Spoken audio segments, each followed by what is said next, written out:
Good afternoon. For those of you who don't know, I'm Linda Jenkins, Executive Director of the Pickering Foundation. And on behalf of the Board of Trustees, I'd like to welcome you and thank you for being here on this very murky day, at least it is here in Salem, for our special Salem Ancestry Days lecture. This is the first time we're doing one of these, so I'm very excited. I have just a few housekeeping things before we get started.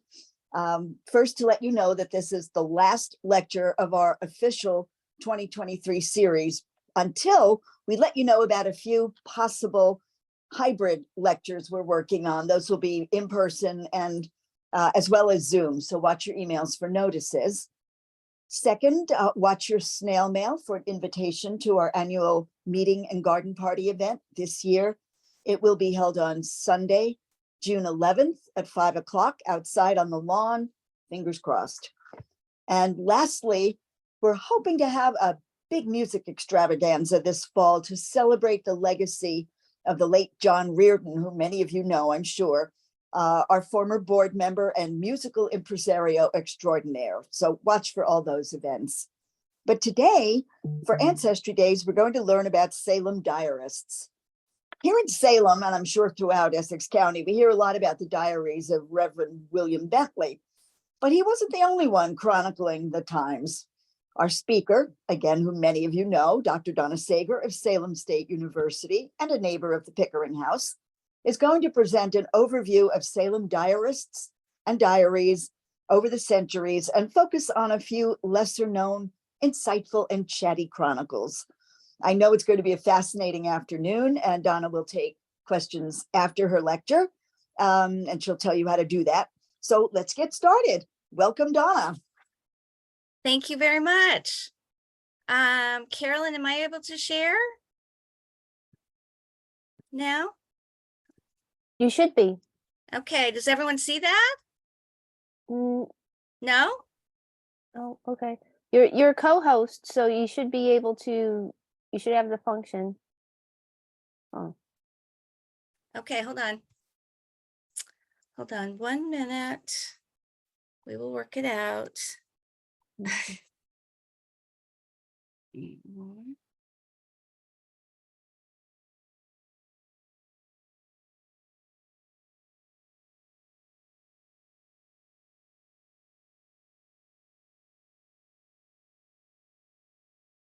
Okay, how's that? Okay, yep, it's coming in. Good? Yep. Good. Okay, sorry about that. I was so proficient at talking and speaking and teaching on Zoom 2 years ago, but fortunately I haven't had to do that this year, so I'm a little rusty. So good, everyone can see everything, and I sound, you can hear me too? Mm-hmm. Okay, great. Okay, well, this is I hope it's an interesting talk for all of you. I actually finished it about 15 minutes ago. So I was telling Carolyn and Linda that it's very fresh, which usually works out well for me when I'm teaching. If I'm teaching something, you know, really that I've taught 20 years before, and for every 20 years, it becomes a little stale. And this is very fresh. I had an earlier version of this, but I wanted to redo it, and I read a lot of diaries, so everything is kind of uppermost and fresh in my mind. So it will probably come out as a very kind of conversational lecture or presentation, which I think are the best presentations. And yes, absolutely, you can put questions in the chat or just wait until I'm done. I'm aiming for 50 minutes, but I might go over, who knows how engaged I get with the material. But I'm happy to take as many questions and talk for it. We can have a nice conversation afterwards.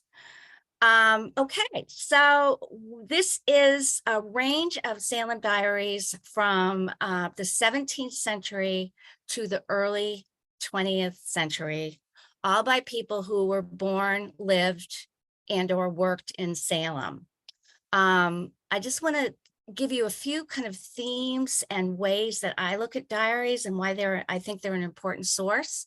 They have been invaluable to me in my kind of second job as a blogger and a Salem historian. My first job is a professor of medieval and Renaissance and early modern history at Salem State. So I'm a Europeanist, and about, I don't know, 10 years or so, I just got so frustrated with Salem. And I couldn't, I just didn't see what history was being offered or discussed in Salem, other than, the infamous witch trials. And I had all these questions about Salem. So I just started blogging and kind of answering and asking and answering my own questions. And so I was very much a neophyte, very new to American history. I hated American history in high school. I didn't take any American history in college. So, a lot of stuff was new for me. And when you're kind of new to a field, I think it's very helpful to have a personal connection. And so that's what diaries were for me. Whenever I'd kind of ask any question about any topic in Salem history, I would first go to a diary and I'd say, does this person have anything to say about this that can give me some insights that can help me go on? So that's why I started really admiring diaries. And we are so fortunate here in Salem because there are some amazing diaries. I mean, several diaries that really are really key, not only to Salem history, but key to national history. I mean, you always see them quoted in, every American history textbook, every general book. I mean, we have amazing diaries. And so I'm going to talk about some that are well known, but I'm also going to talk about some that are less well known and kind of open up new areas for research or investigation with diaries. The other thing I want to talk about with diaries is just one thing that I'm so excited, that's the wrong word, excited is the wrong word. I get immersed in diaries because usually I'm looking at a diary and I want the author to tell me something really insightful about some historic event that I'm looking into, but they seldom do, because it's such a revelation that what we see as history is not necessarily what they see as historic. It's just their daily life. So I'll explain this a little bit more as I keep going on, because I'll, tell you what I'm looking for and I'm not finding it. So that's kind of a frustration, but it's also a good exercise in history and how history is made and how history is created over time. The other thing about diaries is that most diaries, with some very notable exceptions here, are a little boring. They are they are very pro forma. They're very day to day. We learn a lot about the weather. I mean, we could write an amazing weather history of Salem. It would be incredibly boring, I think, maybe not for environmental historians, but everyone wants to talk about the weather. But most diaries, before the 20th century are not extremely or very introspective, with, again, some notable exceptions. So I will really point out when I'm talking about a diary that really is an exception, okay, where we really get some real personal insights. Okay, so those are just a few ways that I look at diaries. I hope you have more ideas after I sort of present this, or based on your own, reading of diaries, and maybe we can talk after I go through all this. Okay, so let's start with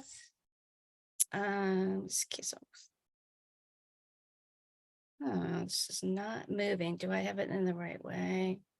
Okay, there we go.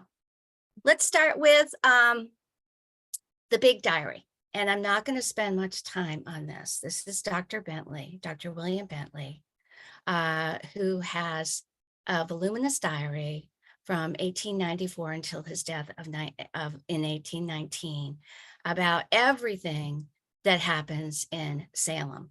And this is an example of what I was talking about previously. This is the type of diary that is a national source. It's one of the most important diaries. I am an English historian, and I love it when I am reading some kind of review or account of Dr. Bentley's diary, and the author refers to it as the American version of Pepys' diary, because Pepys' diary of late 17th century London has always been an important source for me. And indeed, they are remarkably comparable in the way that they're approaching their world and presenting their world to us. So I really, as I wrote down here, I think that that Bentley kind of moves beyond just the diarist into being a historian, a genealogist, an archivist. I mean, there are many things that we know that we only know from Bentley. He is our only source. Okay, if you want an introduction to Salem's Golden Age, the best place to do is start with him and work carefully and slowly, because sometimes he's too much. You know, he's very chatty, he's very detailed. He wants to tell us everything that happened at every level of his life. And sometimes he's too much. Sometimes you have to, you know, put him down and pick him up, put him down, pick him down up. But I did spend one summer or early in my life as a blogger, when I was really trying to learn about Salem, where I just read Bentley, you know, from beginning to end. And it was kind of like reading the Bible. It was a little painful. It was a little difficult, but it was well worth it. But now I kind of treat him as, oh, I'm writing about this, so I'm just going to pick up and see what he has to say. And I look in the index. I understand a new edition is coming out of the Bentley Diaries from the American Antiquarian Association soon.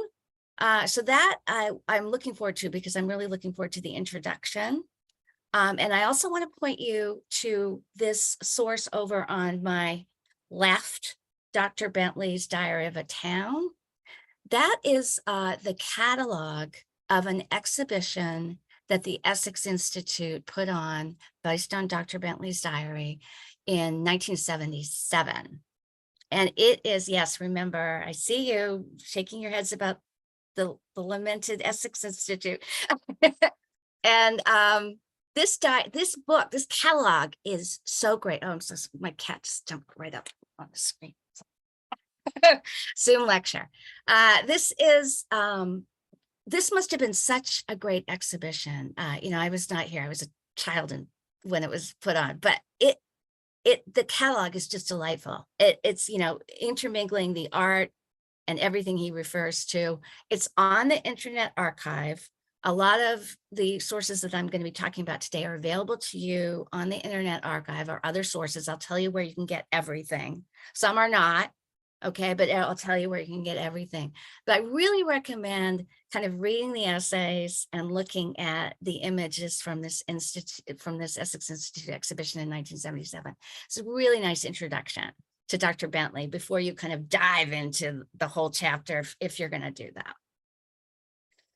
Okay, so the other, I'm going to mostly proceed in chronological order from this moment on, although I'm going to go on various tangents because that's just the way I work.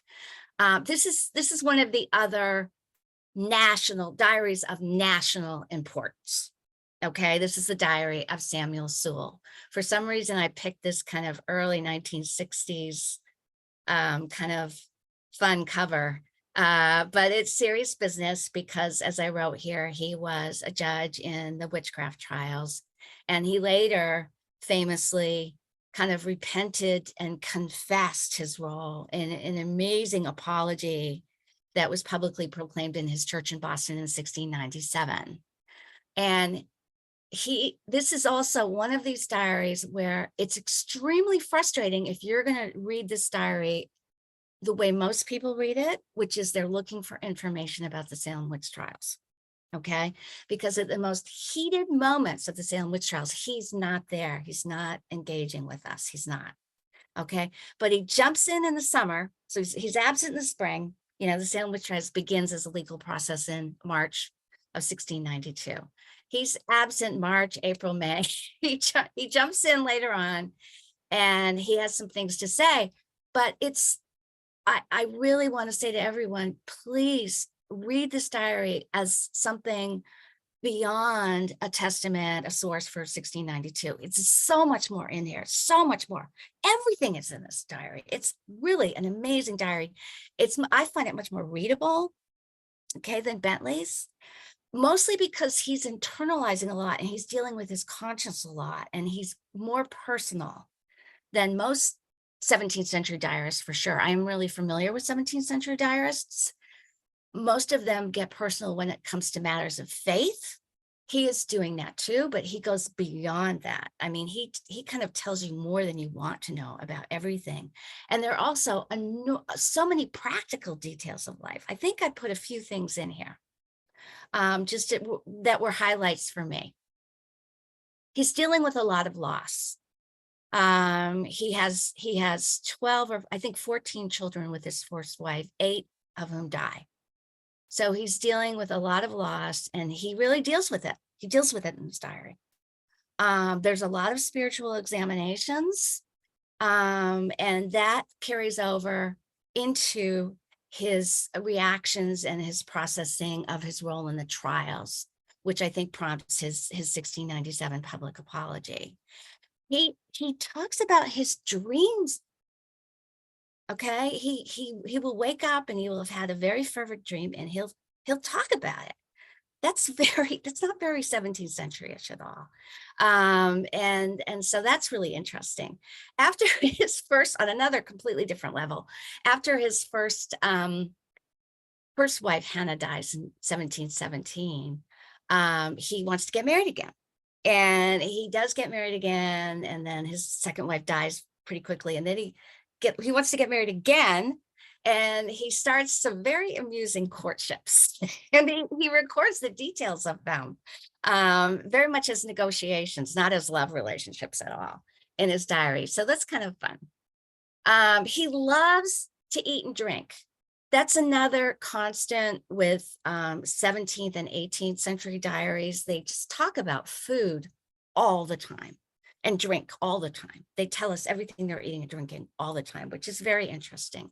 Sewell even tells us his weight, because he admits he's kind of fat. He's a very short guy, and he gives us his weight, which is 230 pounds. So he was a big guy. But that doesn't stop him from eating and drinking all the time. He's always traveling, and the first thing he does is like put chocolates in his pockets to go off. I mean, he's really very serious about food. He's very serious about funerals. He goes to funerals. That's the other thing about 17th and 18th century. You're going to read a lot about death and you're going to read a lot about funerals, which are very important. He goes to every funeral. Sewell lives in Boston. Sewell had grown up in Newbury.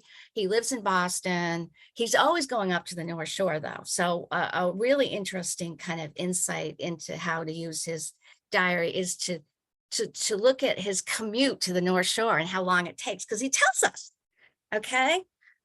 Every sort of gathering, he's very social. He's on the go all the time. He's always away to Salem and back. Here's an example of his recording his commute. This is on a ship. He goes by horse too.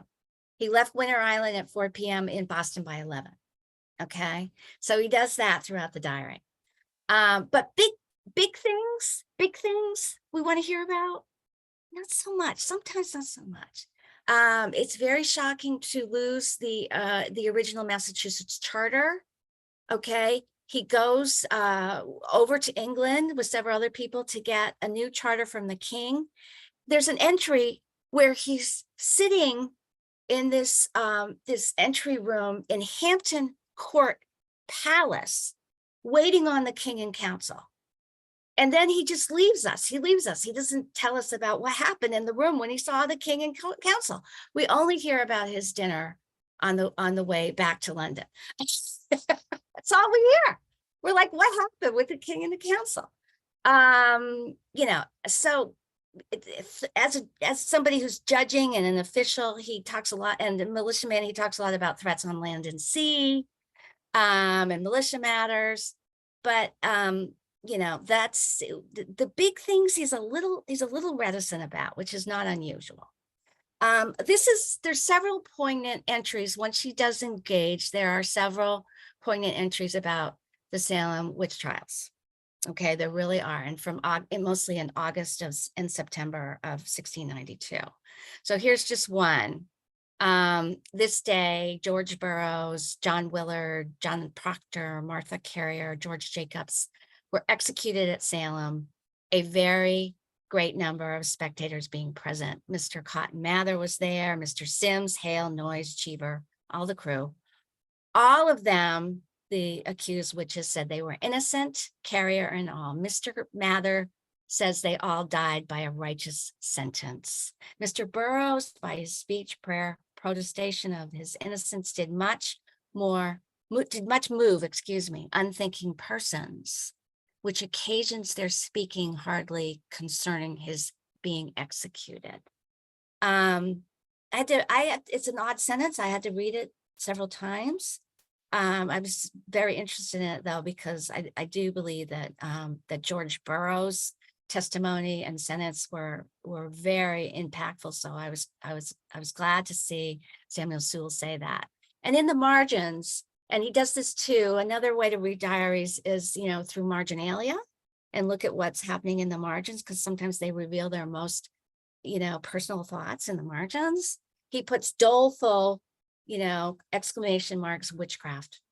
And so that I thought was particularly poignant. He gets a little bit more legalistic as we go forward.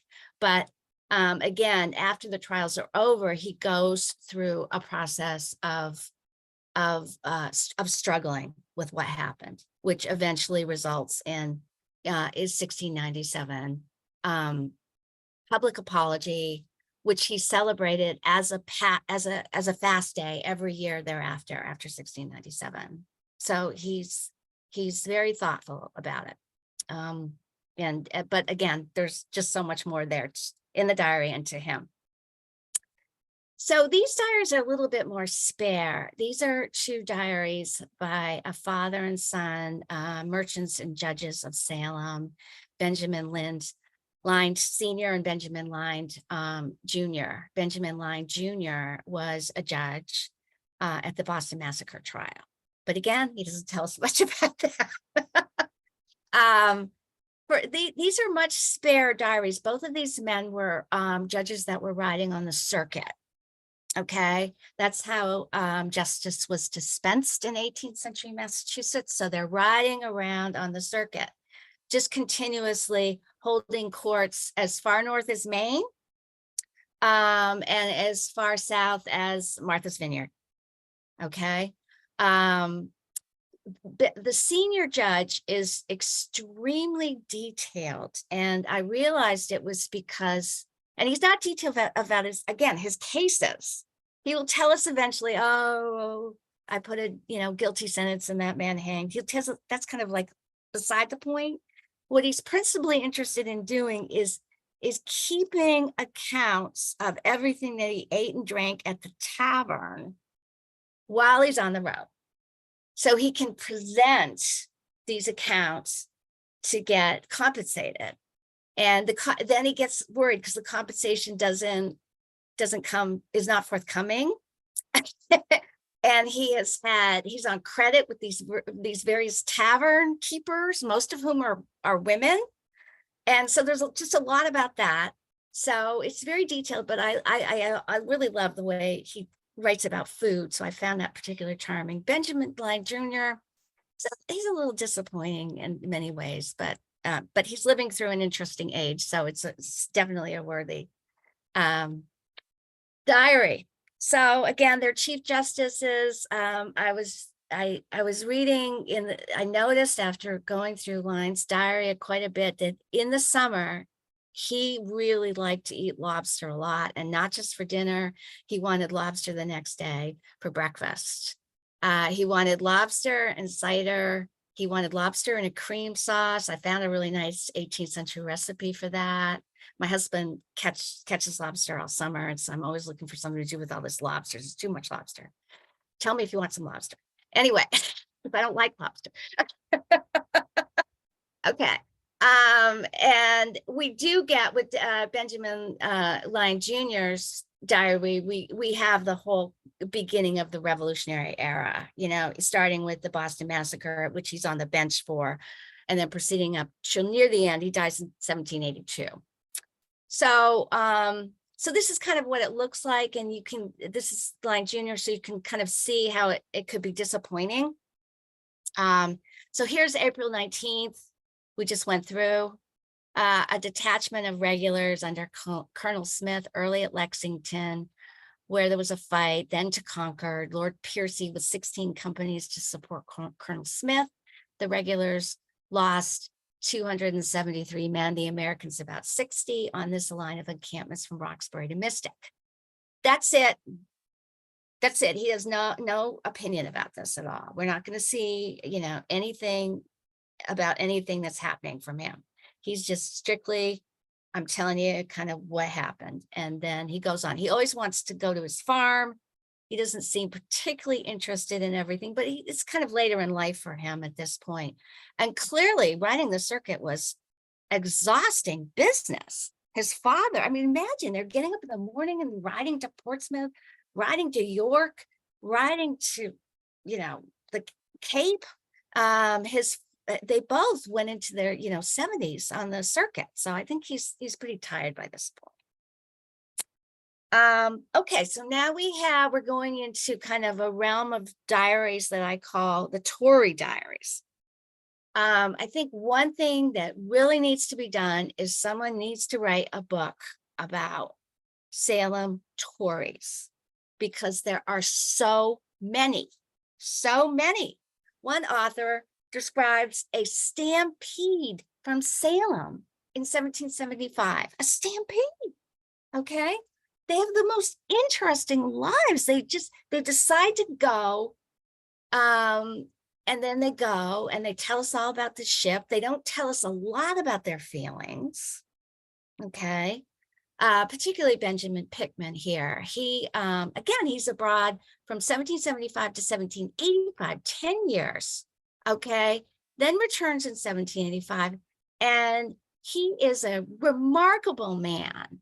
I think my colleague, Dane Morrison, is here. If he is, maybe we can talk later, but there must have been something about Benjamin Pickman, because he seems to return in 1785 and just pick up like he never left. 2 years later, he's the treasurer of Salem. He left his wife here.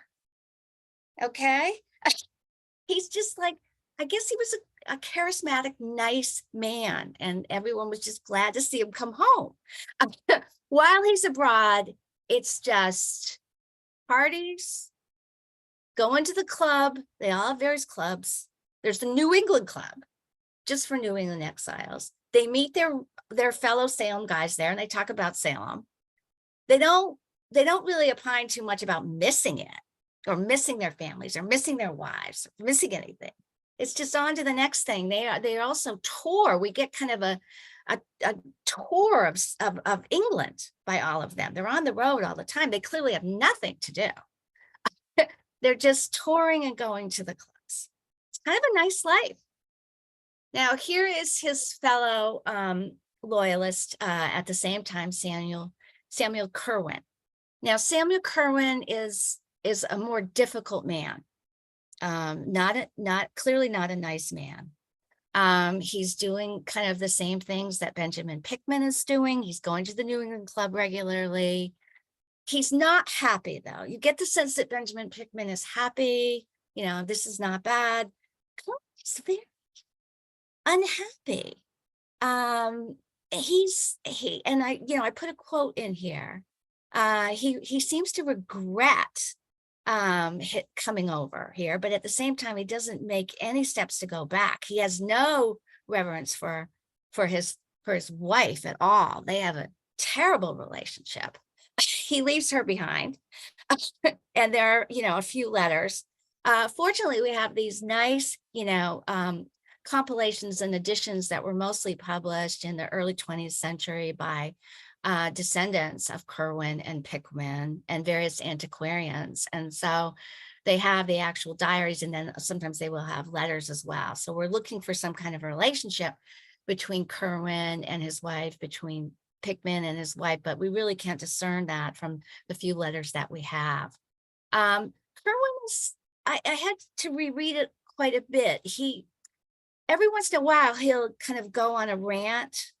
And I think those rant moments are telling us how he feels. And to me, he seems to be more of a real conservative than anything else. And I really liked this diary at the end of the revolution.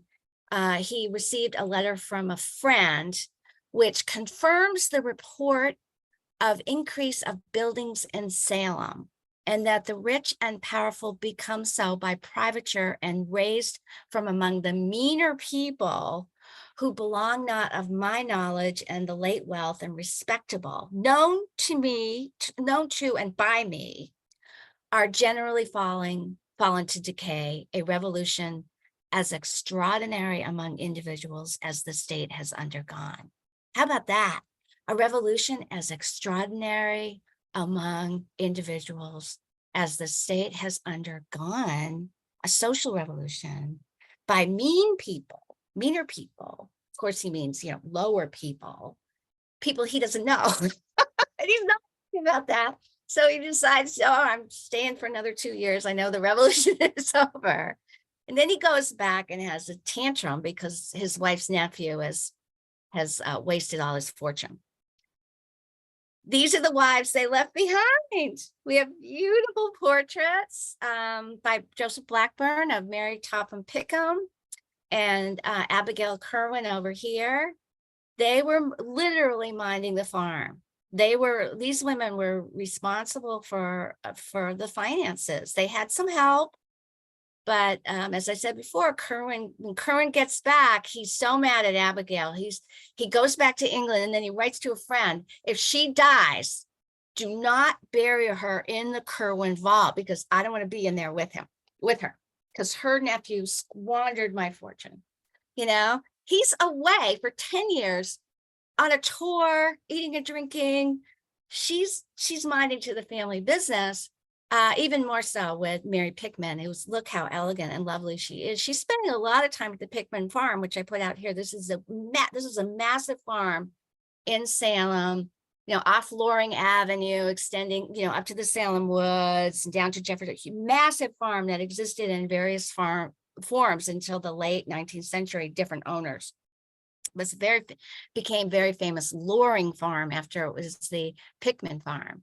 And she's doing a lot of business on that farm while Benjamin is away. And again, he comes back and she's just like, we don't know what she is. I mean, I would be mad. We don't know if she's just effortlessly elegant and able to do all things. We don't really have a voice for her, unfortunately.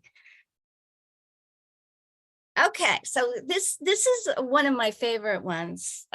This is a diary. It's also, as you can see right here, was published. So you can get it on the Internet Archive or How Do You Trust in a variety of digitized dates. This is another loyalist, but he did not leave. He stayed. Okay, he stayed in Salem and told us everything that was happening there from a Tory perspective. He manages to get in a lot of socializing as well. He's a great compartmentalizer, but he's also very mad, and he kind of comes off as a conservative more than a royalist, kind of like his fellow Tory Kerwin. He gives the lovely description that you see in a lot of later images, 19th century images of the revolution, of Bostonians, up on the roof or on the steeple, observing Bunker Hill. Okay, this is the first one by Winslow Homer. And Pynchon is saying that a lot. He's saying that Salem residents could see the light, okay, in Boston. They could hear the smoke, smell the smoke, and smell the smoke. And that residents also watched privateers engaging with British ships from steeples and tops of houses. So he's giving us kind of a really visual report of what's happening in Salem during the Revolution. He also, again, he's got a kind of a topsy-turvy view. I absolutely love this quote. I just put this on Instagram kind of an hour ago because I love it so much. I mean, Salem is the privateering port, and we should be so proud of it. We should have the real privateers museum rather than the not real Pirates Museum in Salem. And but we are predisposed to see them as heroes and, just amazing men. But he sees them and other people that are kind of as taking advantage, as barbarians, as villains. So this quote, I think, is great. He's very quotable. He's by far the most quotable guy that I have here today. He's just amazingly quotable. He has this interesting terminology of the new state that he introduces about halfway into his diary, maybe about 1778. He says, well, we're in a new state and I got to follow the rules. That's the old state, where this is a new state. And the new state is not a nice place. It doesn't have joyous elections. It doesn't have joyous parties. Again, meaner people have more power. People who are bankrupt have risen to positions of power. Everything seems kind of topsy-turvy to him. He writes about mobs quite a bit, okay? There's two types of mobs. There's, kind of political mobs that are attacking Tories such as himself. His own house was attacked and windows broken when he was away. And when he came back and saw the windows broken, he said, is there no law and order here? Why did you attack my house? And some guy said, well, you weren't here. He thought that was the oddest answer. So he just said, well, I'm going to board. I can't really live in this new state. I'm going to board up my windows and I'm going to move in with my daughter's family. They're equally loyalists. And so that's what he does. But there's a lot of interesting economic information in his diary as well. There's a couple mobs that are formed because of wartime shortages, particularly sugar and coffee. Okay, mob at Salem demands sugar and the stores are open. The ladies rise and mob. He uses mob as a verb for coffee. He's always talking about mobs, especially of ladies in Boston. Okay, he talks about inflation all the time, and the war as really its major impact on him is inflation, everything. And he thinks that the farmers outside are trying to starve the urban people like himself. And he records in one entry that it's very detailed that a hogshead of rum was purchased by a friend of him just a few shillings more than a house. So that is his kind of big statement about inflation. And then he's very interested in the different issuing of currency and how currency, paper money has no value whatsoever. By 1781, the market people will not take any paper money. Okay.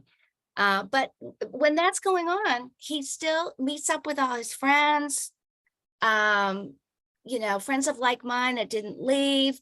There's these lovely, I've called them fruit eating parties because I don't know what else to call them.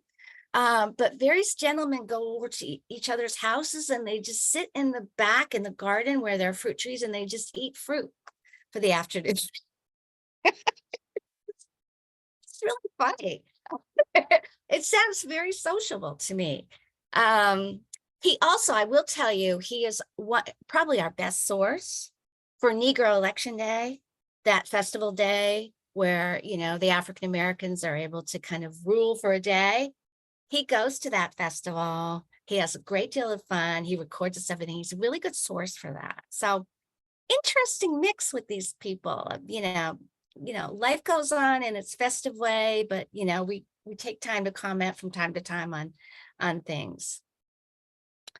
Okay, so this my colleague Dane Morrison is probably an expert in this, so I don't want to say much, but this is an interesting journal also published of a shipwrecked Salem sailor in 1792, Daniel Saunders, who was shipwrecked during the 1792 summer monsoon on the Arabian Peninsula. And he and his fellow shipmates walked over 600 miles in the heat of an Arabian summer to Muscat, where they were able to catch a ship home.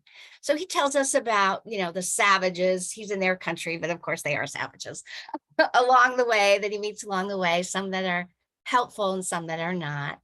So this is a great kind of adventuring journal. And before I get it out of the 18th century, I wanted to just step away from the diaries for a bit and talk about, I did a little kind of digital data mining, and I just can't tell you how often and how in such a world of smallpox these people live. Okay, it's really all around them. They talk about it a lot.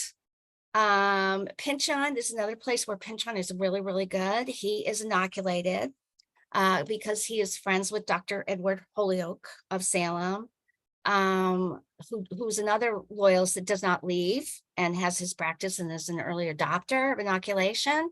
They're friends. They do a lot of things together. They talk about smallpox together.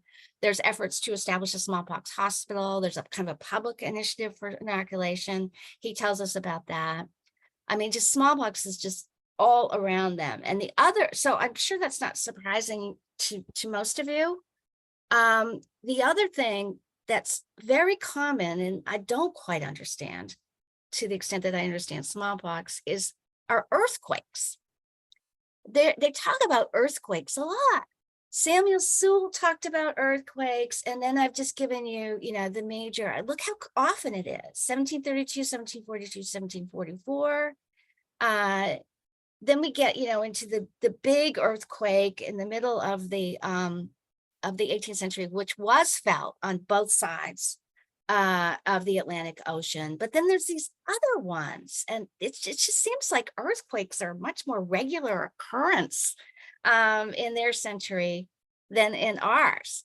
So that was kind of a surprise for me. And the earthquakes kind of disappear in the 19th century. We don't hear about them at all. So that's interesting.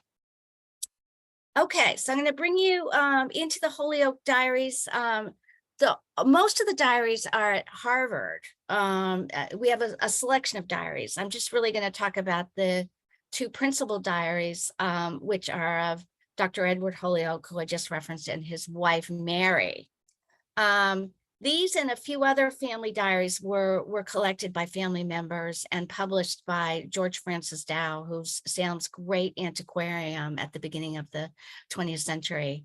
So there's a published volume that you can usually easily access, but that just kind of has some snippets, but you can see all the diaries at Harvard where they have been digitized under kind of their colonial papers.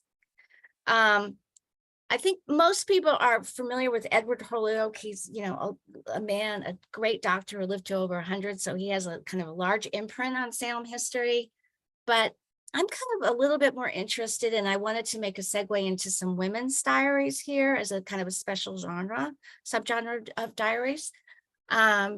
His wife, Mary Vile Holyoke, second wife, kept a very long, as you can see, long diary. A lot of the earthquakes are happening under her watch, but it's an odd diary. When I first read it, I was kind of repulsed by it because she keeps having, her children keep dying, which is not surprising. Infant mortality in the 18th century is, between 60 and 75% of all births. So there's nothing surprising about that, but she seems at first impression very cavalier about it. She'll be like, child died, infant died, and then she'll move on to talking about her cleaning regimen for the day. And so it's an odd diary. She goes to a lot of social parties, which are called turtles. These are afternoon parties, teas, so she will, in the space of a week, her infant will die. She'll go to the funeral. She'll go to a turtle. And it's a little odd. And so I keep struggling with it because she gets beat up a lot by historians for being so cavalier. But I just think I had to read it again and again and again. And then I saw some repetitive language that she was using. And it's just too much, I think, for her. The last of the children that died, she had a line, just like all the others, just like all the others, just like all the others. And I thought, she's just trying to cope. Okay, we're not going to vilify her anymore. She does, if you want to read it, it's just a domestic diary. That's fine. There's a lot of interesting information, not so much about food, which does not seem to be in her end, but about hygiene and cleaning the house, which is interesting. But she's not going to, go into any personal revelations about how she feels about all this loss. And we have a lot of diaries, a lot of women's diaries, and I haven't read them all. There's a lot at the Phillips Library, which I can't always travel up to. I don't have time. But I wanted to point out, so I have read some, and I want to point out some depending on what your individual interests might be. The Elizabeth Cleveland diary is, again, kind of an average woman, very much like this, the Holyoke diary, the Mary Holyoke diary. She is telling us very much about her daily life in a practical way, but she's really detailed about her weather observations. Okay, so that's her diary. There's a special kind of Sunday diary or Sabbath diary that we see in other places. It's more kind of, this is the Sabbath. I'm going to take time to reflect on the state of my faith, the state of my being, mostly a religious diary, but sometimes you read more personal things. That's Margaret Parsons' diary. That's a Sunday diary. Lucy Waters' diaries are all about her travels. When we get into the late 19th century, there's a lot of traveling women of a certain class, of course. And so we get some interesting details about travel. And those are a little bit more comparative because they're making observations from a Salem perspective. So that's interesting. And that brings us to another diary of national significance. Okay, Charlotte Fortin diaries. And I have to tell you, I think with the exception of Samuel Sewall, I find it interesting that the two diaries that I'm looking at in this crop today, the diaries kept by the two African Americans, which I'm going to present to you today. First, Charlotte Fortin, and then I'm going to look at the diary of Charles Benson, who was an African American mariner. They are by far, again, with the exclusion of some of Samuel Sewall's work, they're by far the most personal, introspective diaries. Charlotte and Charles are really telling us their feelings in a really elaborate way. They're effusive, where all the rest of our diarists are really silent and compartmentalized. So that's really interesting to me. Perhaps because they're in such a marginalized state. I don't know. But anyways, Charlotte Fortin's diaries are just a joy to read.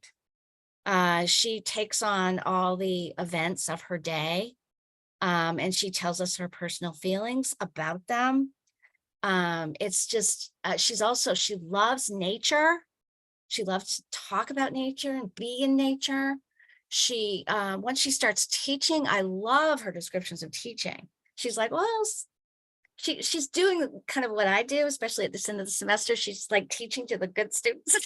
And, she's very interesting in a lot of different ways. So I just put out a few, if you haven't read them, I just put out a few excerpts just so you can get the tone. This was a very important day for her. September 5th, 1854. I have suffered much today. My friends, Mrs. Putnam and her daughters, were refused admission to the museum. That's the Peabody Museum, East India Museum, after having tickets given them solely on account of their complexion. Insulting language was used to them. Of course, they felt and exhibited deep, bitter indignation, but of what avail is it? None, but to excite the ridicule of those contemptible creatures, miserable dough faces who do not deserve the name of men. I will not attempt to write more. No words can express my feeling, but these cruel wrongs cannot be endured much longer. A day of retribution must come. God grant that it may come very soon. So that was a bad day for her, but there were more days like that. I'm sorry, I just jumped right into Charlotte Fortin. I assumed everyone knew everything about her, but just let me introduce her. She is from a very prominent Philadelphia family, the Fortin family of Philadelphia. a free Black family that was very activist and quite wealthy, kind of a Philadelphia example of the Vermonts that we have here in Salem. I'm pointing to Hamilton Hall right behind me. And because the Philadelphia schools were not desegregated and the Salem schools were, she was sent by her grandfather to live in Salem, to live with the Vermonts and go to school here. And then she went to Salem Normal School, which was the predecessor of Salem State University, where I teach. Then she graduated and she became the first teacher, public school teacher of white children in America. Okay. And this is the day it happened, June 18th, 1856. Amazing, wonderful news I heard today. I have received the offer of a situation as teacher in one of the public schools of this city, of this conservative, aristocratic old city of Salem. Wonderful indeed it is. I'm sorry, I don't have the reflection. She loves exclamation points, as you can tell. Not just on this day, she loves them, period. Oh, wonderful indeed it is. I know that it is principally through the exertions of my kind teacher, although he will not acknowledge it. I thank him with all my heart. I had a long talk with the principal of the school, whom I like much. Again and again, I ask myself, can it be true? It seems impossible. I shall commence tomorrow. She has to start teaching the day after she gets the job. Okay, here at the Eaps School, which is still standing on Aburn Street Court. It looks a little different, but not too much different, really. It's apartments now, but there's the building in the 1880s. So I'm just an amazing woman. And then, you know, after she leaves Salem, she teaches for about a year and a half, leaves Salem and goes and teaches in the Sea Islands off Georgia once they are liberated, and then goes on to lead an incredible life as a teacher, an abolitionist, and a poet. And you know, this is the diary that I think I read it in high school, and I was like, yeah. And then and then you hear a lot about Charlotte Fortin, so I was like, yeah, because I teach at Salem. But you know, I spent some time. I said, I really need to just sit down and read this diary, and I did, and just a couple of years ago, and it's well worth the time. It's just a wonderful diary, and it really, you can feel her spirit coming through every page. Okay, unlike so many diarists of this time. Okay, this is another interesting diary. It's not available. I looked at it in manuscript form. I don't know where it's going to end up. It's for sale now. Caroline Goldthwait. It's kind of it would be a kind of a nice comparison piece with Charlotte's diary, because it starts about the same time, 1856.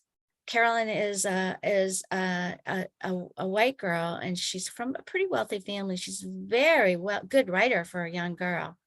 And she just records the coming of the Civil War to Salem. That's what she does. She's very effusive for a teenager. Okay, this is her talking about the Baltimore riot. The 6th Mass Regiment, which had just been formed, one of the first regiments going, everyone in Salem signed up. The Mass Regiment was attacked going through Baltimore by the secession mob. Number killed. Fort Sumter and our murdered men call for revenge, and they shall have it. For as long as a man is left in the North, we will fight for our beloved country. We will fight until the property of our government is recovered and every rebel is subdued. She is a Union girl, and that's what the diary is all about. So I'll be interested to see where it ends up. So let me go into just a brief thing about war diaries, because another book besides the book on the Tories, the Salem Tories, I think somebody could write an amazing book about Salem during the Civil War from the perspective of both combatants and non-combatants at home. Well, someone soon will, because we're very close to getting, my colleagues and I, a book contract for a book on Salem history over 400 years. And I don't want to make a formal announcement yet, but we're really almost there. And we have a nice chapter on the Civil War. And I'm sure that author will be using these diaries that I'm talking about now. Herbert Valentine from Salem was doing his job. His duty was to kind of make sketches and do measurements of Confederate installations and positions. And so his diary is very visual. There he is right there. And there's one of his drawings. So there are manuscript diaries of Valentine at the Phillips Library, but UNC Chapel Hill and Wake Forest have digitized their journals that they have from him. So these are things that you can see. They're very interesting. I mean, there's so many, I could just show you about 75 drawings that he has made. It's a really great source by a Salem man. So I know I seem like I'm going all over the place because I wanted to do this, this special subgenre of war diaries. So I'm going like 100 years back to the French and Indian Wars, which Europeanists, of course, call the 7 Years' War. And we have a really cool diary, which there is a transcript of at the Phillips Library by Gibson Clow, who's from Salem, and he signs up to fight in the French and Indian War and in Quebec, and he's at the Battle of Louisbourg. And this quote I just had to share with you. We now see what is to be under martial law. He's talking about the British officers who he hates. He just hates them. We now see what is to be under martial law. The regulars are but little better than slaves to their officers, and when I get out of their command, I shall take care how I get in again.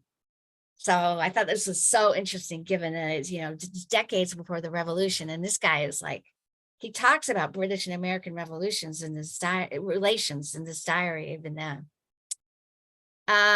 We have a couple of Revolutionary soldier diaries up at the Phillips, including this one of Edmund Gale, who kind of serves out the whole war. I glanced at it a few years ago. I can't say much about it, but I just wanted to let you know of its existence. And then we have, for the War of 1815, we have one published diary by Joseph Valpy, who was at Dartmoor Prison, which was an infamous prison in Britain where prisoners of the War of 1812 were held. And in April of 1815, April 6th of 1815, there was a terrible massacre. This was after the hostility. This was the last hostility of the War of 1812 in 1815. Okay, when American soldiers just were shot. Okay, kind of rounded up and shot. Okay, by the British keepers of this prison. And this became known as the Dartmoor Massacre. And Joseph Valpy describes it very well, but I really like, even though he's not from Salem, I wanted to give you a quote from Nathaniel Pierce of Newburyport, who's very forthcoming about the existence. They both survived this massacre.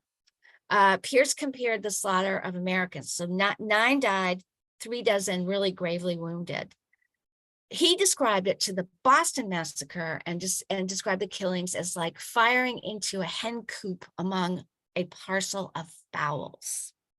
Okay, so this is quite a famous engraving that's made from that, and the Valpy diary is readily available, so you can read all about daily life in the prison. There were I think 9 or 10 or 11 Salem men that were there, including Valpy, and then about the details of the massacre.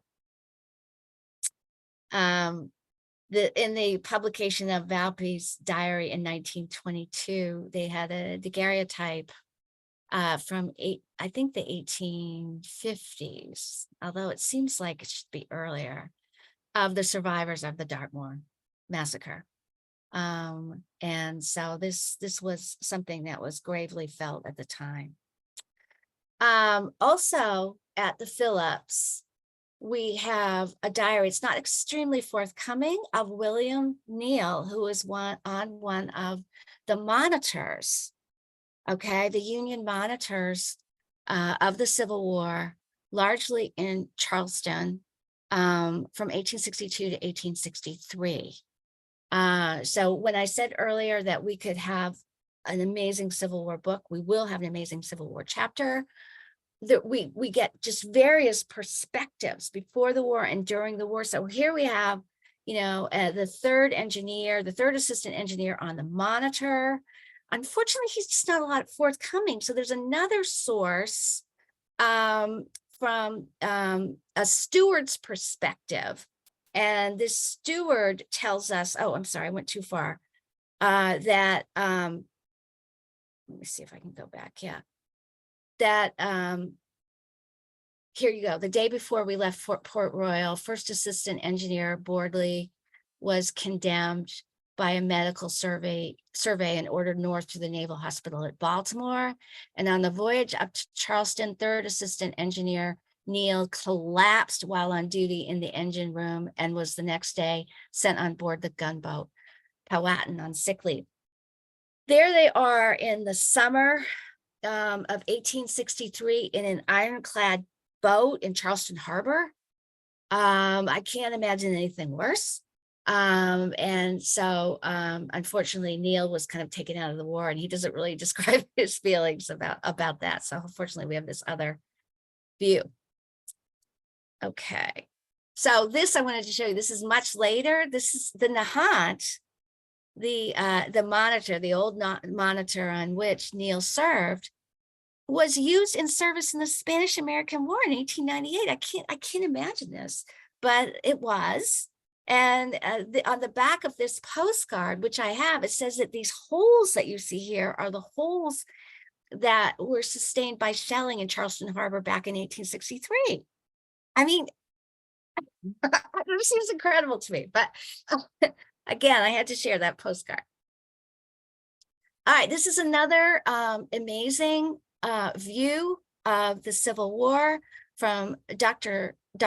Lincoln Ripley Stone, who was the surgeon attached to the Mass 54th. Okay, before he left for the war, his practice was here in Salem because he was engaged to a Salem girl. He married her during the war. She kind of worked with him. They were mostly in Ohio, and after the war, they came back to Salem briefly, but his practice was for the most part in Winchester. We have everything that happened to the Mass 54th. We have Fort Warren, we have everything that happened, and we have the daily writings of the surgeon to the Mass 54th. It's an incredibly important source. I haven't seen it, but it came up for auction last month and sold last week for $50,000. I don't know where it went. I'm sure it's not going to end up here in Salem for various reasons.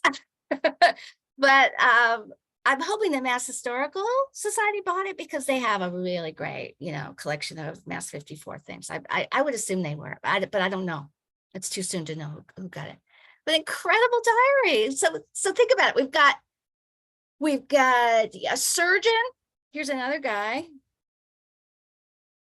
The Reverend Charles Babbage from Salem, chaplain for the Massachusetts 26 in New Orleans, okay, where there were daily riots that he records from the Union perspective.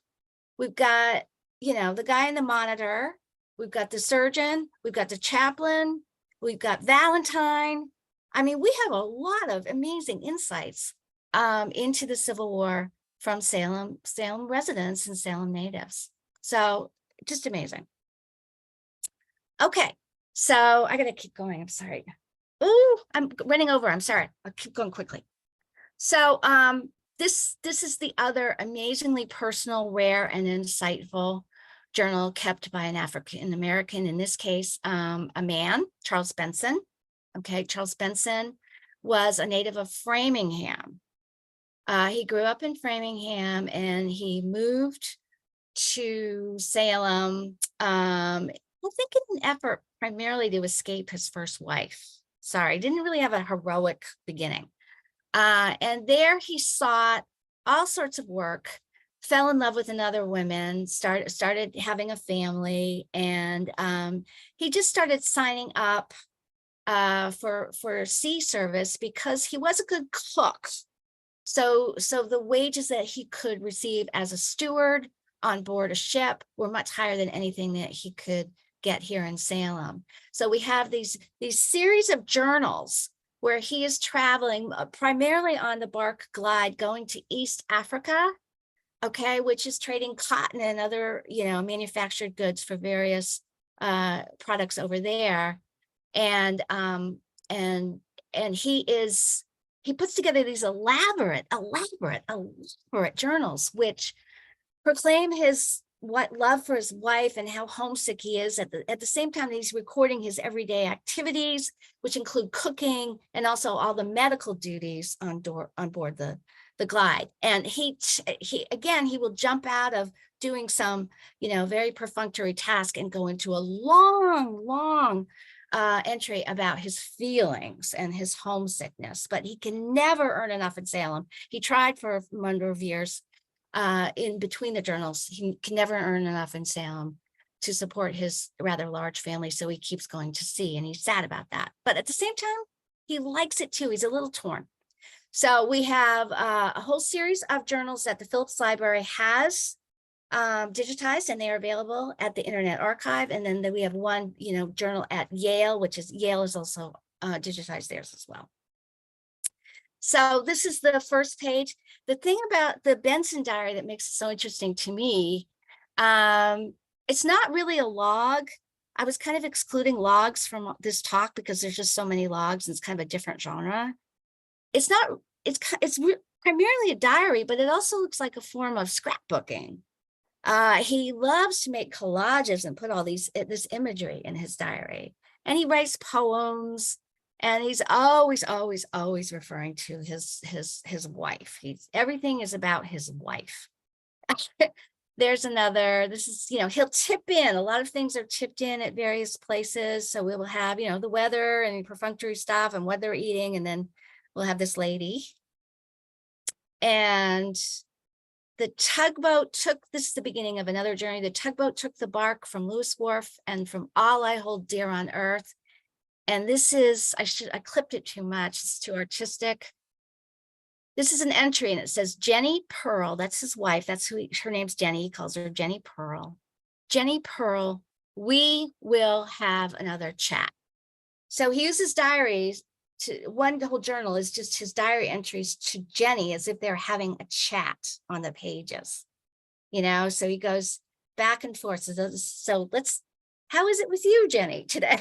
It goes back and forth. It's kind of a dialogue that he's happening through a diary. And it's a sad and curious time. He's kind of excited by everything that he's seeing on his journeys, and mostly in East Africa, but he's torn. He's so torn. And we don't get a lot of insights. We want him to say to us, what is it like to be an African-American seaman? But he doesn't really go into the race issue very much, unfortunately. The shipboard, maybe this is why he's going to sea as well. The ship experiences, it's a bit, flat, and it's a bit more democratic on the ship. Everyone needs to do their duty. He's the steward. Maybe that's what's going on, but he doesn't really go on about from a racial perspective. If you want more insights, Charles Benson's journal is the basis of these two books, which are, Sokolo's book is just all about Charles Benson, and Blackjacks, which is a classic book by Jeffrey Bolster at UNH about African seamen in general. So I'm almost wrapping up. I got two more. Okay, this is brief, believe me, but it's rare to have a World War I diary. So this is Private James H. Kieran's in France. He enters the last year of the war, the last months of the war. He tries out for every service. He can't get into any of them. Okay, and finally he gets into service and is kind of in a motor corps in France. He's there, just before the war ends, and then he gets sent back, and he's going to all the ports where the Spanish flu was breaking out. So I'm always worried for him, but he does not contract the Salem flu. So the whole last pages are his attempts to learn Morse code. He's trying to tell us what he's learning. He was definitely using the service as a you know, a way to obtain skills for his post-war life. And then my last diary is from an average housewife who lived on Warren Street in a beautiful house built right after the fire when she was married to her husband, who was a lawyer in town. And she is recording, it's a classic 3-line-a-day diary. Okay, 3 lines a day, 3 lines a day, 3 lines, you know, it's very formulaic. And everything is just about, you know, nice parties, the summer, what she's making for dinner, visits. And then in September of 1918, everything just changes. It changes in one day. And everyone just starts dying and getting sick all around her, okay, including her husband. He didn't die, he got sick, she had to nurse him, her friends died. It's all about just death. And it turns on a dime. It's like that. It's just like snap. You know, I'm at the country club, I'm at the funeral. I'm at the country club, I'm at the funeral. And so it's a really interesting diary. It's at the Mass Historical Society. They've digitized part of it, but not all of it. Okay. Torrential rain for 24 hours, some thunder. Her friend that Eugene, she referenced earlier, died. She's saying everything stops. This sounds familiar to us now, right? Everything closed, everything stopped. Even the 4th Liberty Loan Parade, which was a big deal. That one, the one in Parade in Philadelphia, got everyone sick. Well, it was canceled in Salem. And so I think that's her house, the Mahoney House, 39 Warren Street in Salem. All right, so I think that's it. Sorry, I went over.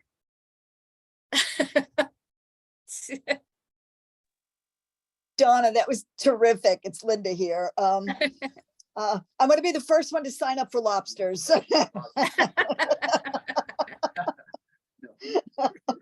Yeah.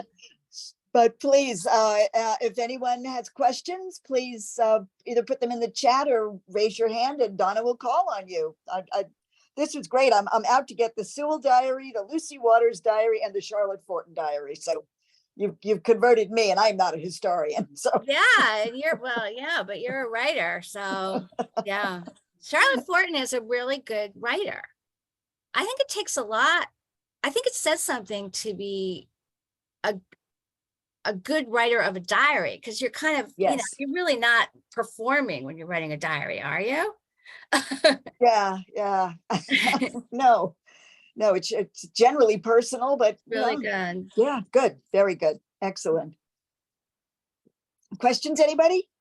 We have a couple in the chat. Let me just pull them up.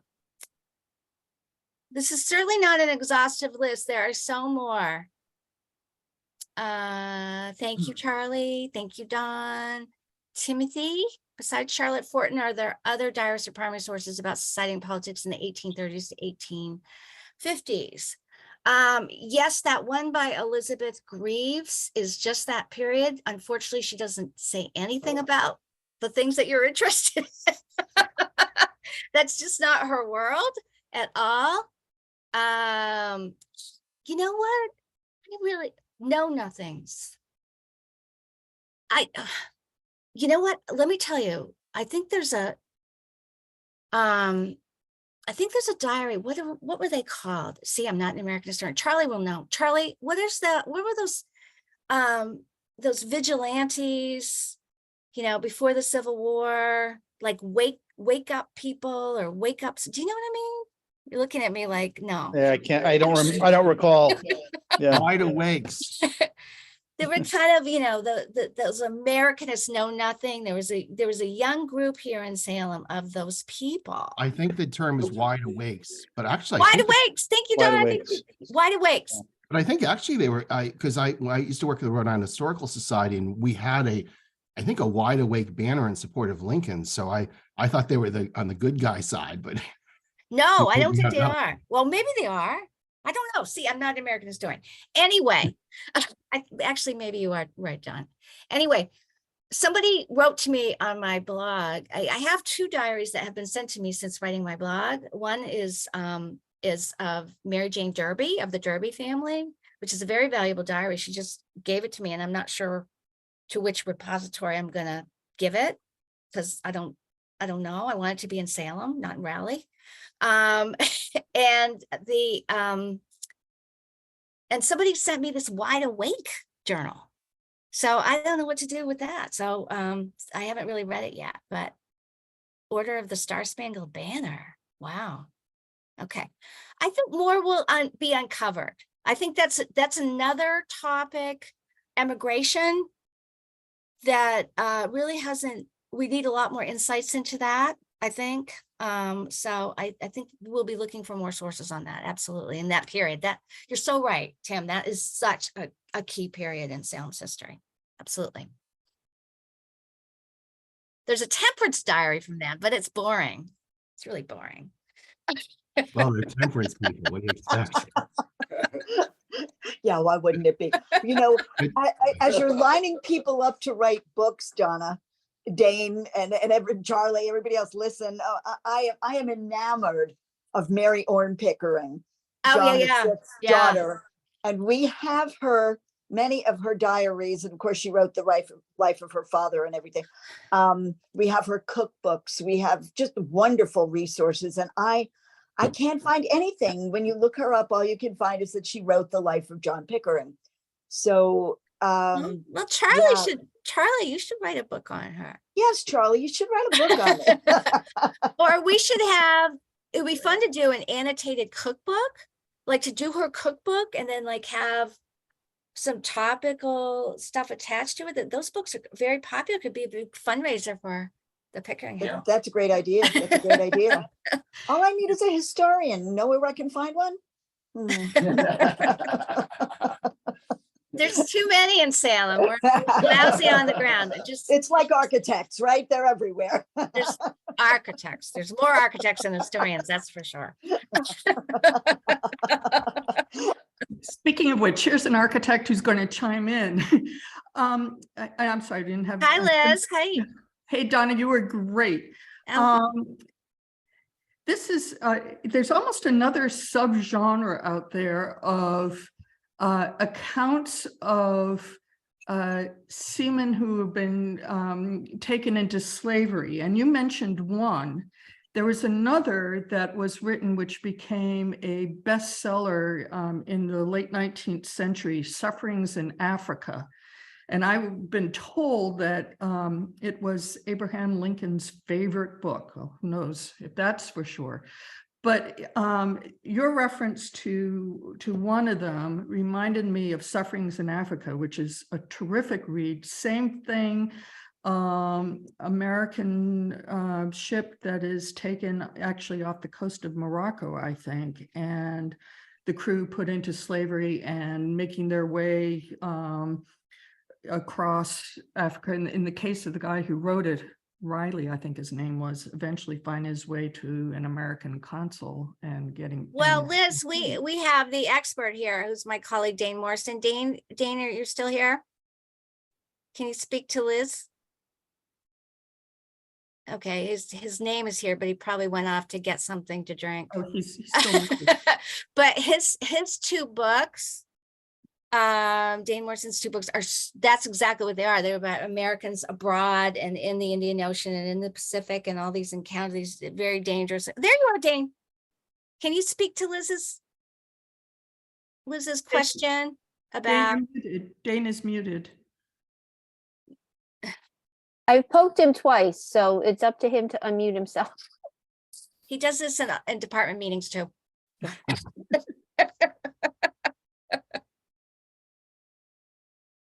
Dane, unmute. I am unmuted. Can you hear me? Oh, yes. There oh, okay. This is why I don't teach history of technology, because I can. Did you hear Liz's question? I did. She was speaking of James Riley. Oh, there we are. Who was the captain aboard the ship Commerce about 1815.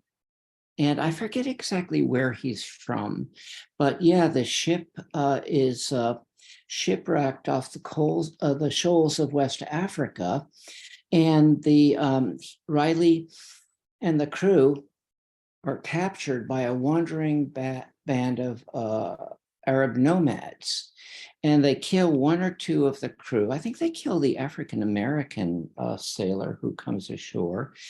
And for months, many months, they are force marched across the Arabian desert. Finally, they're purchased and eventually get their freedom.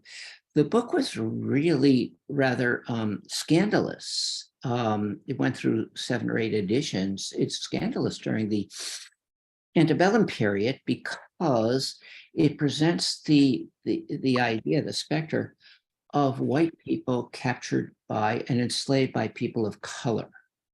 And yes, Lincoln said it was one of his favorite books as a child, and he says that during his 1860 campaign. So it's really quite a fascinating read. And it's part of this genre of Americans captured by Barbary pirates or Arabians who, again, the specter is that of, oh my God, white people can be enslaved by people of color? That's preposterous.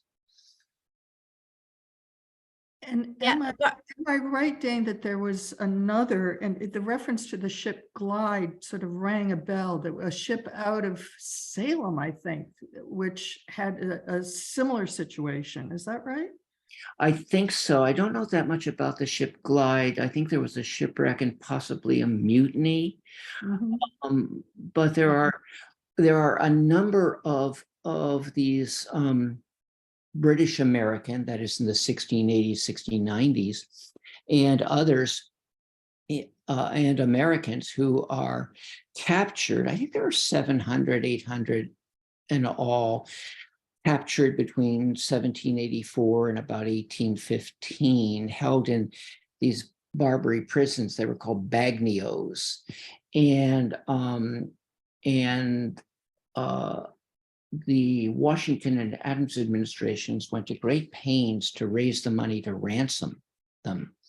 There's a wonderful note from about Cotton Mather holding a series of fundraisers in response to a fellow named Bowditch and a few other friends who are writing to say, our dear friend Joshua Gee has been captured. This is about 1690 by the Barbary pirates, and we need to raise money to ransom him. You have the real expert here on this thing, and I'm putting two of Dane's books in the chat. Oh, you're sweet. Because this is it. You're so lucky. Thank you for attending, Dane. So you were here for these questions. Please. But I want to tie this back to Donna's brilliant, wonderful talk, because a number of these folks, including Riley, he's not the only one. There are a number of people who write sufferings in Africa, sufferings in Arabia, and so on. So these are some great, not diaries per se, but they are published books that give us some insight into what it was like to be an American enslaved in the Mediterranean.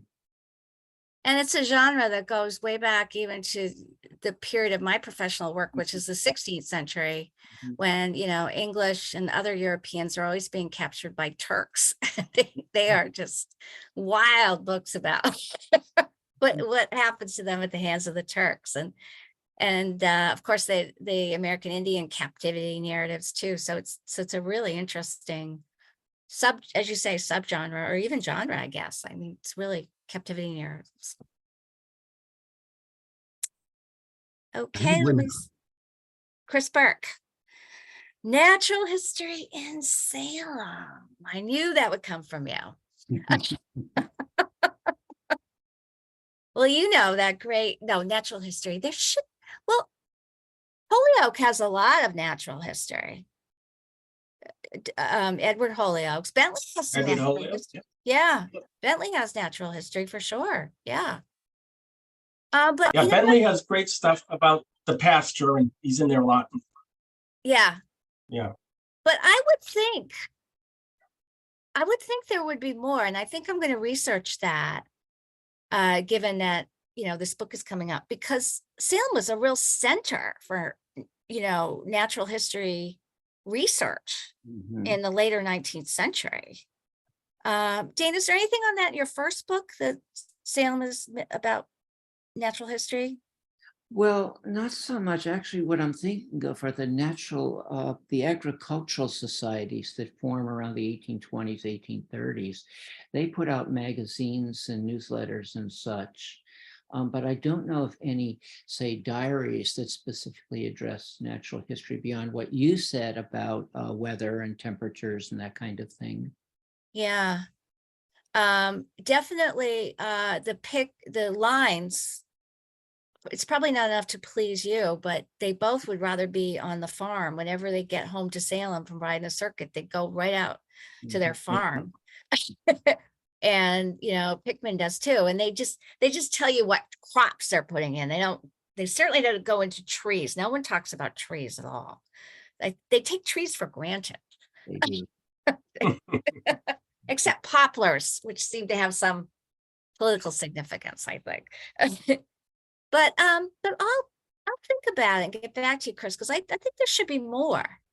I mean, John Robinson, it's not really a diarist, but Right. So he's great. Yeah. He's very detailed. And this guy, John Lewis Russell, he showed Thoreau around Salem and Cape Ann. And Thoreau wrote 10 pages, and John Lewis Russell wrote in his diary, went to Concord. So he wrote 3 words, and Thoreau wrote 10 pages. Yeah. that's perfect. That's a perfect example of what I was talking about earlier. Yeah. That's like Sewell with went to Hampton Court to see the king. Ate Neil's tongue on the way back. Right. I think Lisa Delicio in the Salem State Biology Department was doing something like that. That's right. She is. She is a great contact for you. If you do you have Sure. my email, Chris? I know Lisa. Yeah, we talk. Oh, okay, good. But I haven't talked about history much with her. I know she's really studying the women naturalists Right. that didn't get their due, and she's trying to give them their due. Yeah. Yeah. So it's a good source. Thank you. Yeah, she is. Okay, let me see what else is in here. Anybody else have any questions? I Uh, saw Sea a hand turtles. raised. Sea Don turtles Carlton on had the his hand Nod up. Beach. Yeah, sea turtles. Okay. Don, I thought Don had his hand up before, but I Yeah, don't. yes, see I him. Oh, I'm did. sorry. I'm sorry. Okay, Go, John. No, that's quite all right. If you want to deal with the sea turtles first, I can wait. No, I just wanted to I want to return to your least favorite diarist, Kerwin. Yeah, I know. I didn't and say enough you are- about Bilbao. No, it's you're very right about the misogyny, although I was actually surprised you didn't quote. There's another passage in which he says he's so enraged with his wife. He quotes a supposed Greek proverb that the 2 happiest days in the ancient Greek husband's life were the marriage day and the day he saw his wife in a shroud. So that was I mean, he is definitely a difficult character. However, I was just thinking in terms of your very on target comments about how perfunctory so many of these diaries are. That Kerwin stuff is full of all sorts of introspection and psychoanalyzing.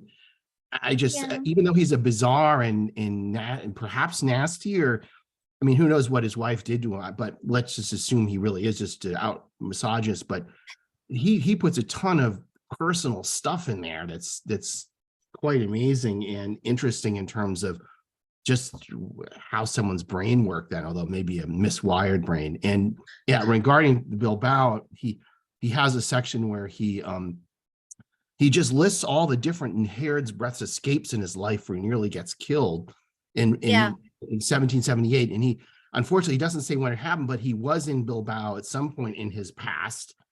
And he says that a townsman, his shipmate, visited his lodgings and took a pistol off the wall and waved it at him. And then someone else comes in and says, "Don't you know those pistols are loaded, you idiot?" And the guy who was waving the pistols just sort of smirked and said, "Oh, I almost shot you." So, and then the kicker is, he says when he left Bilbao, one of the locals, perhaps a merchant or a merchant's agent, is so enraged with him that he's trying to board the vessels as leaving the port. So I guess that's Kerwin's special personal touch there, but there surely are some very curious stories and interesting insights into a weird mind in the late colonial period going on there. Yeah, it's a bulky diary. He's not, he's not the 1 line a day, 3 line a day guy. He's writing a lot. I don't know, Don, though. Really did have an aversion to him. And I guess I just decided if I was going to get something out of it for this purpose, I had to figure out the nature of his Toryism. And so that's what I focused on. And I found he really wasn't a Tory. I'm trying to, again, not being an American historian, I'm trying to figure out the difference between a Tory and a conservative in this perspective. And he really struck me as just, I don't know, Dane, if you have anything to say about this. He seems like an ambivalent Tory.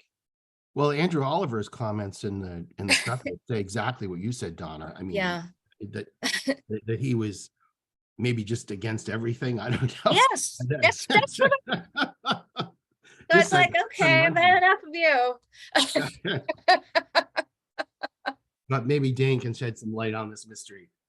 Well, Dane, if you could tell us how Benjamin Pickman gets to come, both these men leave everything, leave their wives, go to England, have a great time, come back 10 years later, and Benjamin Pickman picks up everything like he never left. Everyone loves him, no problem.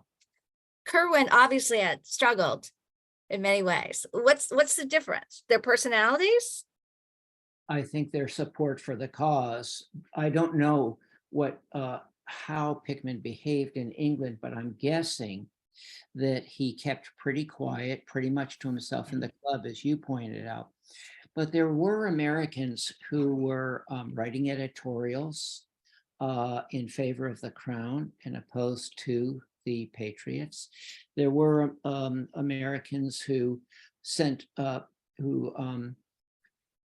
refused to support the American cause. There were some folks who behaved in ways that were rather the Americans would consider reprehensible, including people. There were some people in England who were loyalists who sent money to the 2 British prisons in support of the Americans. Yeah. I'm not seeing the whole picture just with their diaries. Yeah. There's another here that's more your angle than mine. And if you were to look at British diaries and letters during this period, it was very common on Sundays. See, instead of talking to a brilliant scholar like you, Donna, a lot of Brits would go to the 2 prisons as if they were zoos, and they would point at the Americans and say, "Oh my God, they're white." Or, "Oh my God, they speak English just like we do." Wow. And so American prisoners were— I didn't know that. Wow. British diaries and the like journals that describe visits of entertainment to the prisons to gawk at the American prisoners. Wow. That's great. Well, I mean, that kind of fits in with the scientific reasoning of the period, and folks thought that people lived in warmer climes would naturally get darker pigmentation. And no, it's very interesting because you do read other accounts, as Dane mentioned, of loyalists saying that they come to England and people are saying, "Wait, why aren't you dark skinned?" I mean, and they're just like, WTF? I mean, so it does show the ignorance, a certain degree of ignorance among the British population. Also, that kind of scientific reasoning that if you're in a hot climate, you have to get dark. So. Okay, so many interesting ways. You got, it's amazing. I mean, there's just I think that this discussion, which is great, illustrates where diaries can take you. I mean, depending on what you're looking for and depending on what you're focused on, what your own natural inclinations are, And they're also a way for, you know, you don't really have to know that much about the period. It's like an entryway into the period, and they're just really great sources. And Salem is so rich in them. And I hope, you know, future scholars really take advantage of some of the ones that lie up in Raleigh, undigitized and lost. And so hopefully they will be discovered and incorporated into all sorts of new non-witchy studies in the future. I managed to get my two missions in that one. Right. We concur. Thank you, Donna. This was great. And thank you, Don, Dane, Charlie, Chris, all of you. Yeah, everybody. It was fun. Yeah, this was fantastic. Really fun. What a nice exchange on a rainy day. So thank you. Go and read some diaries, learn more Salem history. And we'll see you next time. Yeah. Thanks so And we much. have a